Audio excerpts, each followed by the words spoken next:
Hi hello నమస్తే welcome to my channel. ఈరోజు ఈ వీడియోలో beautiful boat neck blouse back neck design cut వర్క్స్తో ఏ విధంగా స్టిచ్ చేయాలో ఈ వీడియోలో చూద్దాం.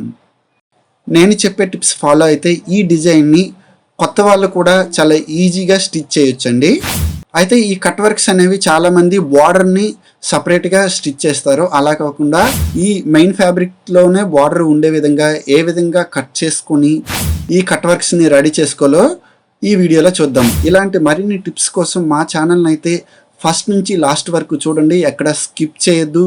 మేము చేసే ప్రతి ఒక్క వీడియో మీకు నోటిఫికేషన్గా రావాలంటే కింద ఉన్న బెల్ ఐకాన్ని ప్రెస్ చేయండి, లైక్ చేయండి, షేర్ చేయండి, సబ్స్క్రైబ్ చేయడం అయితే అస్సలు మర్చిపోవద్దు.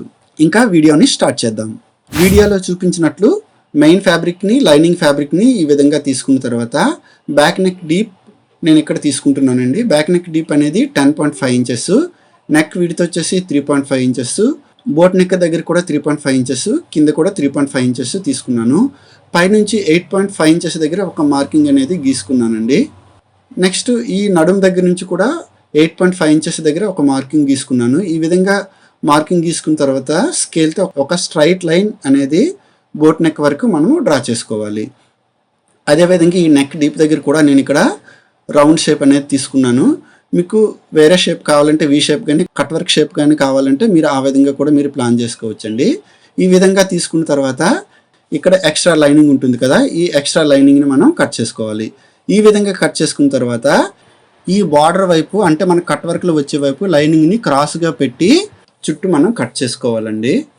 ఈ విధంగా చేయటం వల్ల ఈ కట్ వర్క్ల దగ్గర ఎటువంటి అతుకు కూడా మనకి రాకుండా ఉంటుంది. ఈ విధంగా చేయటం వల్ల కట్ వర్క్ల దగ్గర ఫినిషింగ్ అనేది చాలా బాగుంటుందండి. ఈ విధంగా కట్ చేసుకున్న తర్వాత ఈ లైనింగ్ని ఒక క్యాన్వాస్ పైన పెట్టి ఈ డిజైన్ని చుట్టూ కూడా అవుట్లైన్ అనేది డ్రా చేసుకోవాలి. ఎందుకంటే ఇది కట్ వర్క్ల కోసం నేను ఇప్పుడు ప్రిపేర్ చేస్తున్నానండి. ఈ కట్ వర్క్లు ఎడ్జెస్ అనేవి రఫ్ కోసము స్ట్రైట్ లైన్ అనేది డ్రా చేస్తున్నాను. ఈ విధంగా డ్రా చేసిన తర్వాత మనకు కట్ వర్క్లు ఎంత వెడల్పు కావాలో అంత వెడల్పుతో కూడా ఇంకొక లైన్ అనేది డ్రా చేస్తున్నాను. ఈ విధంగా డ్రా చేసుకున్న తర్వాత నేను ఒక్కొక్క కట్ వరకు 2 ఇంచెస్కి మార్కింగ్ అనేది గీస్తున్నానండి. ఈ బ్లౌజ్ యొక్క మెజర్మెంట్స్ అనేవి మీకు వీడియోలో డిస్ప్లే అవుతున్నాయండి, మీరు చూడొచ్చు. చాలామంది కటింగ్ వీడియో అడుగుతున్నారండి. కటింగ్ ఏం లేదండి, నేను పైన ఇచ్చే మెజర్మెంట్స్ ప్రకారము తీసుకొని కట్ చేసుకుంటే సరిపోతుంది. మిగతా కటింగ్ ఆల్రెడీ నేను వీడియోలో చూపిస్తున్నాను, మీరు మార్కింగ్ చేసుకొని కట్ చేసుకుంటే సరిపోతుంది. ఈ 2 ఇంచెస్కి మార్కింగ్ గీసుకున్న తర్వాత రౌండ్ షేప్ కోసము నేను ఇక్కడ ఒక కప్పును అయితే తీసుకున్నానండి.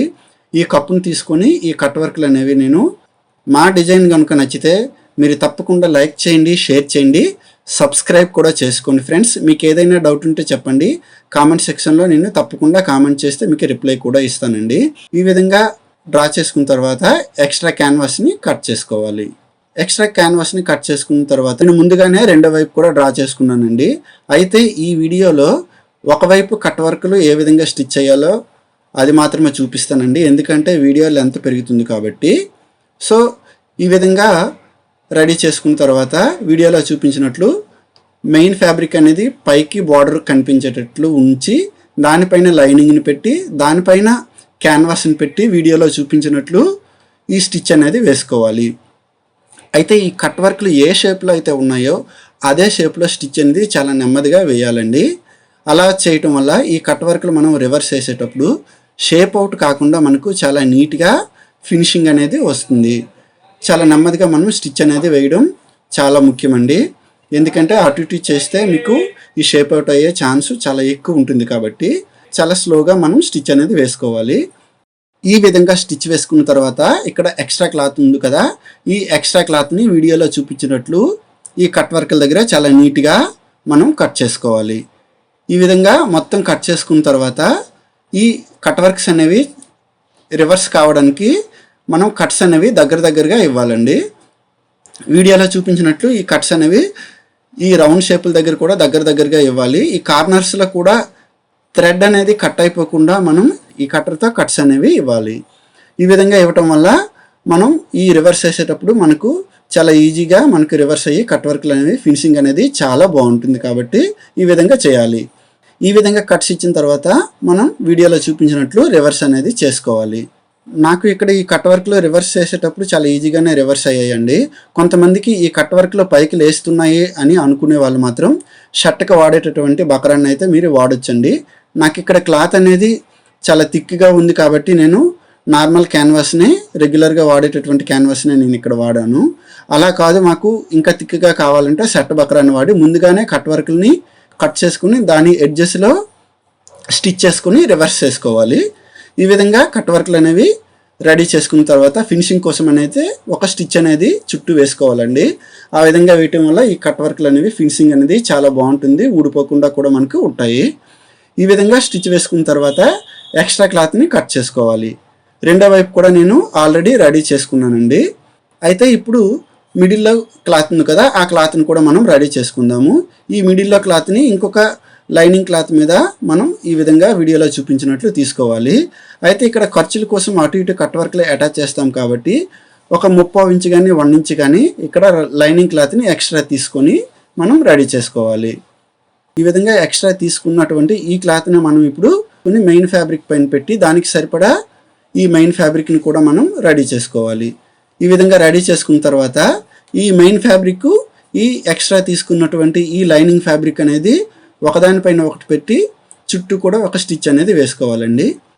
చుట్టూ ఒక స్టిచ్ వేసుకున్న తర్వాత ఎక్స్ట్రా క్లాత్ని కట్ చేసుకుని నేనైతే ఈ రౌండ్ షేప్ ఉంది కదా, ఈ రౌండ్ షేప్కి అయితే నేను పైపింగ్ అనేది వేసుకున్నానండి. మీరు పైపింగ్ వేసుకోకుండా కూడా మీరు ఈ క్లాత్ను రివర్స్ చేసినా కూడా చాలా బాగుంటుంది. నాకు ఇక్కడ వాళ్ళు పైపింగ్ అడిగారు కాబట్టి కస్టమరు, నేను ఇక్కడ పైపింగ్ అనేది వేస్తున్నాను. ఈ విధంగా క్లాత్ని రెడీ చేసుకొని నేను ఇక్కడ అటాచ్ చేసుకుంటూ కట్స్ ఇచ్చుకొని నేను పైపింగ్ అనేది అయితే వేసుకున్నానండి. చాలా సింపుల్గా పైపింగ్ కూడా వేసుకోవచ్చండి. మీరు నేను చెప్తున్న ఈ చిన్న చిన్న టిప్స్ అనేవి మీరు ఫాలో అయితే ఈ వీడియోని చాలా ఈజీగా బిగినర్స్ కూడా కొట్టగలుగుతారండి. ఈ విధంగా రెడీ చేసుకున్న తర్వాత ఆల్రెడీ మనకు ఉన్నటువంటి లైనింగ్ ఉంది కదా, ఆ లైనింగ్ని తీసుకొని కరెక్ట్గా మనం మార్కింగ్ అనేది గీసుకోవాలి. ఆ మార్కింగ్ దగ్గరే ఆల్రెడీ మనం రెడీ చేసుకున్నటువంటి ఈ కట్ వర్క్ షేప్లు ఉన్నాయి కదా, అవి పెట్టి వీడియోలో చూపించినట్లు స్టిచ్ అనేది వేసుకోవాలండి. ముందుగానే కదలకుండా ఒక స్టిచ్ అనేది స్ట్రైట్గా మనం వేసుకోవాలి. ఈ స్ట్రైట్గా స్టిచ్ వేసుకున్న తర్వాత ఈ కట్ వర్క్లు ఉన్నాయి కదా, ఈ కట్ వర్క్ల దగ్గర కూడా మనం ఫస్ట్లో ఒక రఫ్ ఇచ్చుకుంటూ ఈ కట్ వర్క్ ఎడ్జెస్లో కూడా ఒక స్టిచ్ అనేది వేసుకోవాలి. ఈ కట్ వర్క్లు కుట్టేటప్పుడు సైడ్కి జరుగుతుంది అని అనుకుంటే మీరు పిన్స్ కూడా పెట్టుకొని మీరు కుట్టొచ్చండి. అదేవిధంగా రెండో వైపు కూడా స్టిచ్ అనేది మనం వేసుకోవాలి. ఇప్పటి వరకు మా ఛానల్ని ఎవరైతే సబ్స్క్రైబ్ చేసుకోలేదో వాళ్ళు తప్పకుండా సబ్స్క్రైబ్ చేసుకోండి ఫ్రెండ్స్. లైక్ చేయండి, షేర్ చేయండి, సబ్స్క్రైబ్ చేయడం అయితే అసలు మర్చిపోవద్దు. ఈ విధంగా రెడీ చేసుకున్న తర్వాత మనం డాట్స్ అనేది వేసుకోవాలి. డాట్స్ వేసుకున్న తర్వాత నడుముకి నేను ఇక్కడ కాపర్ కలర్ క్లాత్ని అటాచ్ చేసుకుంటూ నేను పైపింగ్ అనేది కూడా వేసుకుంటున్నానండి. ఇక్కడ నేను ఈ పైపింగ్ని 9 నెంబర్ థ్రెడ్ పెట్టి నేను ఇక్కడ పైపింగ్ అనేది వేసుకుంటున్నాను. ఇలా వేసుకోవటం వల్ల సన్నగా చాలా సింపుల్గా నీట్గా వస్తుందండి. ఈ విధంగా పైపింగ్ వేసుకున్న తర్వాత పైన ఒక డోరీని నేను రెడీ చేసుకున్నాను పైన బటన్ కోసము. వీడియోలో చూపించినట్లు ఈ డోరీని ఈ విధంగా స్టిచ్ అనేది రఫ్ స్టిచ్ వేసుకొని పైన ఒక బటన్ని నేను పెట్టడంతో ఈ వీడియో అనేది నాది కంప్లీట్ అవుతుందండి. మా డిజైన్ మీకు తప్పకుండా నచ్చింది అనుకుంటున్నాను. మా డిజైన్ కనుక మీకు నచ్చితే తప్పకుండా లైక్ చేయండి, షేర్ చేయండి, సబ్స్క్రైబ్ చేయడం అయితే అస్సలు మర్చిపోవద్దండి. మీకు ఏదైనా డౌట్ ఉంటే కామెంట్ సెక్షన్లో కామెంట్ చేయండి, తప్పకుండా రిప్లై ఇస్తాము. ఇంకా మీకు ఎలాంటి వీడియోలో కావాలో మాకు కామెంట్ సెక్షన్లో పెట్టండి ఫ్రెండ్స్. తప్పకుండా అలాంటి వీడియోలు చేసి ఫుల్ ఎక్స్ప్లెనేషన్ అయితే ఇస్తాము. మా వీడియోని చూసినందుకు థ్యాంక్ యూ వెరీ మచ్.